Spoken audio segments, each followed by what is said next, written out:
I washed it yesterday. Already dirty. Swear, man. Can't keep a car clean. So, you want to tune in N54? Well, you're gonna have to take care of some things. I guess let's get right into it. So, you want to tune in N54. There's a few things you gotta take care of.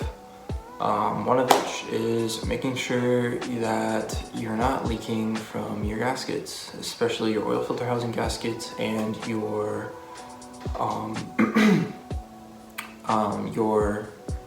valve cover gasket. These gaskets can cause significant problems, especially when you tune, when your car is running extra boost. Car is running hard, it can cause significant problems, and you obviously don't want your car breaking. One of the problems that can happen with the oil filter housing gasket is that, especially when you tuned, you get on it and the belt slips and it can shred and go in your engine, and you could have to buy a new N54. So, you know what I mean? It can get pretty expensive. When in the end, it's a 2-3 hour job and costs what, $60? Well, you get oil, so it's like 120 or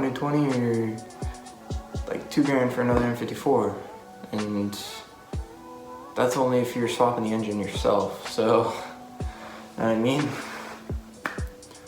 Another thing is you definitely want to check and make sure that your turbos are fine. This one is kind of more like you don't want to like necessarily run super hard tune when you got bad turbos. It's not going to be boosting as much. You may run into overboost, you may run into underboost. Who knows? There's a world of problems that can come with having turbo issues and running a really aggressively tuned car, or even just running full bolt-on just on an MHD map. You don't know like kind of what you could be running into. So definitely want to have good turbos.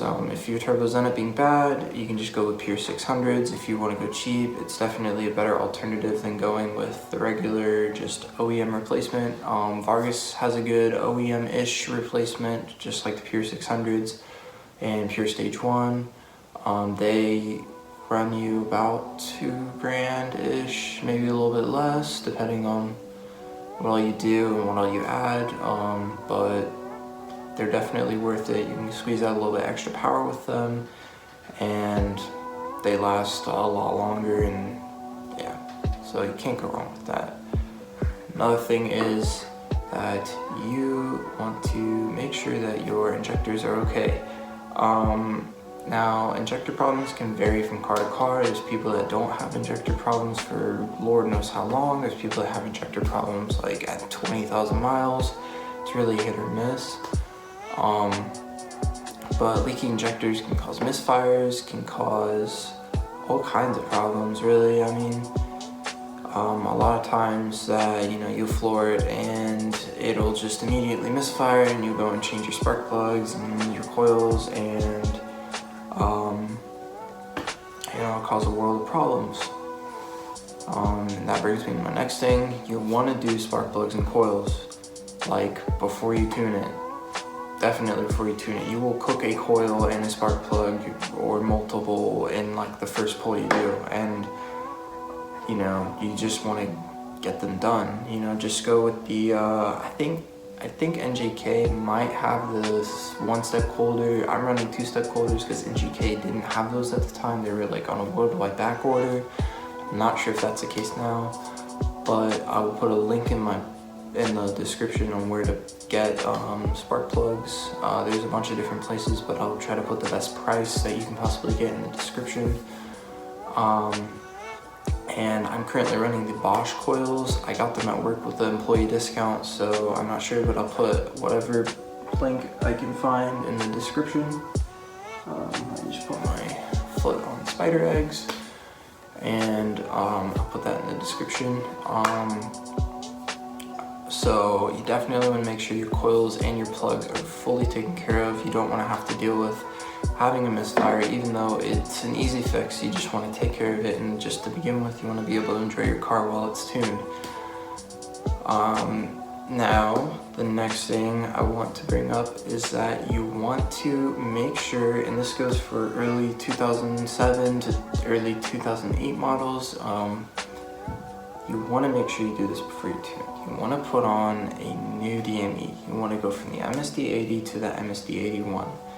Now, there is a problem that is known with these cars, that the MSD80 will cook itself. This can happen on a stock car, this can happen on a tuned car, this can happen if you don't do your spark plugs, this can happen if you don't do your coils. It can just happen out of nowhere. And this can be a headache, and it's not a cheap thing to fix by any means, not at all.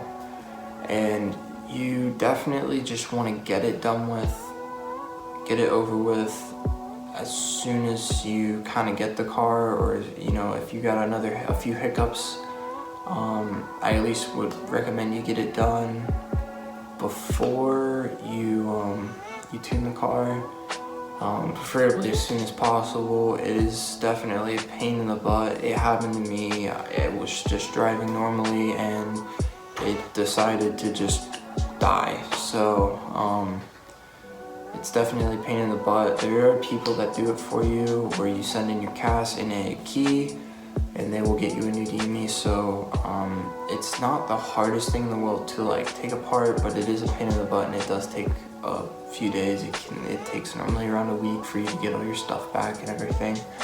But yeah, so definitely those are like some of the biggest things I really look out for. There are some small things like, you know, but those are really the big things that will kind of affect it. Definitely just make sure you have your maintenance done, make sure your water pump's okay. I mean, it's kind of hard to know when it goes out. Mine kind of just went out when I bought the car, so, you know. But yeah, those are definitely the big things to take care of. So yeah, hope you guys enjoyed that video, and peace out.